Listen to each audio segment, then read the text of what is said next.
Most people believe the liberation of Europe was a product of raw industrial muscle, a tsunami of men and metal crashing onto the beaches of Normandy.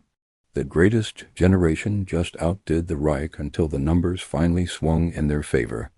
But this narrative ignores the infrastructure of the lie.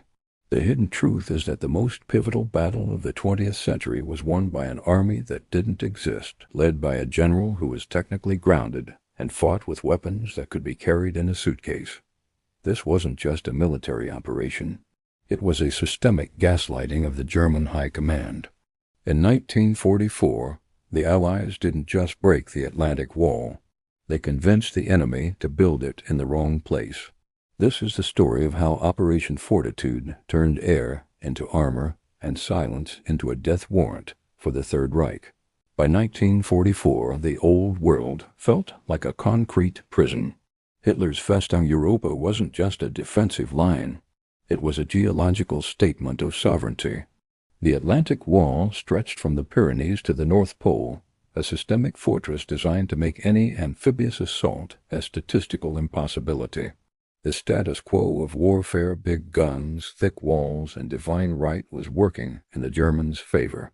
The Allies were facing a logistical dead end. If they landed at the Pas-de-Calais, the shortest route from England, they would hit the teeth of the 15th Army. If they landed anywhere else, the German panzer divisions would simply drive them back into the sea within 48 hours. Facing off was a sure way to wipe us out.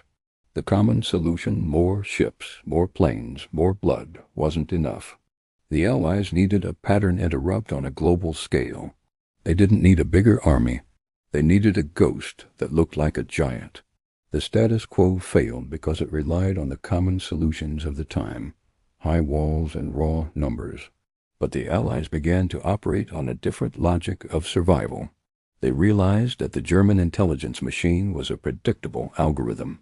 If the Allies could feed that algorithm the right data, they could force a systemic failure in the German defense.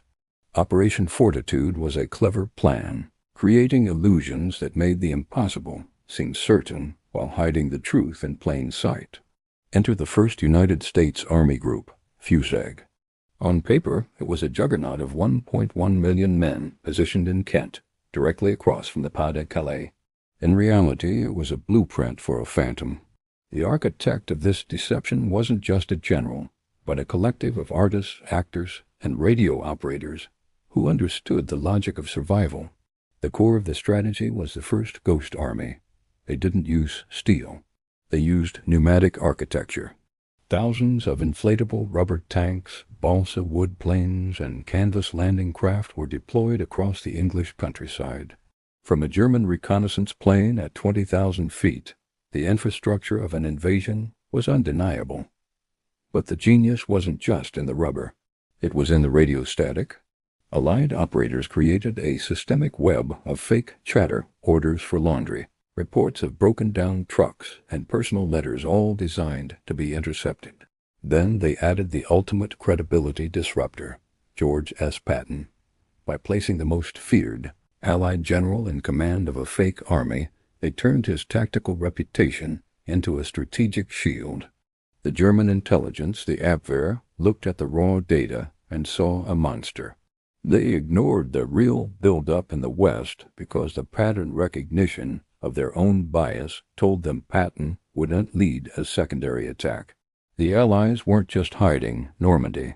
They were engineering a distraction so loud that the truth became a whisper. They weaponized the Germans' own belief in a rational military strategy against them.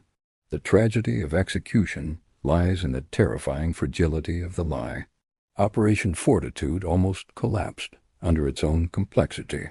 Allied High Command was so terrified of the vacuum of information that they nearly compromised the real invasion to keep the fake one believable. Even after the first wave hit Normandy on June 6th, the Phantom Army had to remain active. For 7 critical weeks, the German 15th Army sat idle in the Pas-de-Calais, waiting for the real invasion under Patton that never came. This was a masterpiece of asymmetric logic, but it came at a psychological cost. The men of the 23rd Headquarters Special Troops, The artists who inflated the tanks were sworn to silence for decades. Their plan was way ahead of its time, shifting from old-school warfare to info warfare.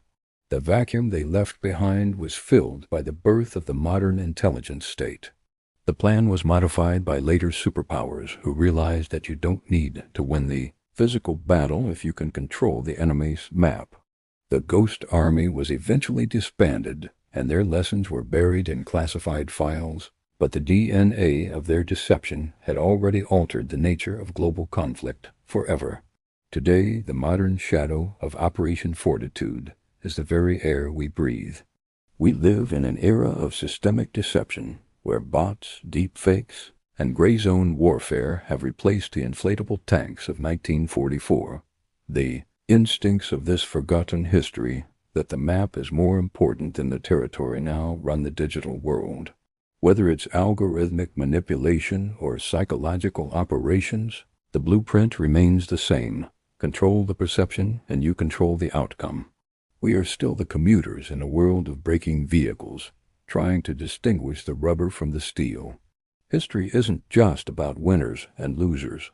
It's really about the beliefs and truths that stick around long after we're gone. Operation Fortitude proved that the greatest weapon isn't a bomb, but a gap in the enemy's logic. In the end, Hitler wasn't defeated by a superior army, but by his own inability to see that the world had moved beyond the tangible into the spectral. The Ghost Army didn't just win a war. They rewrote the code of human conflict. Thanks for watching.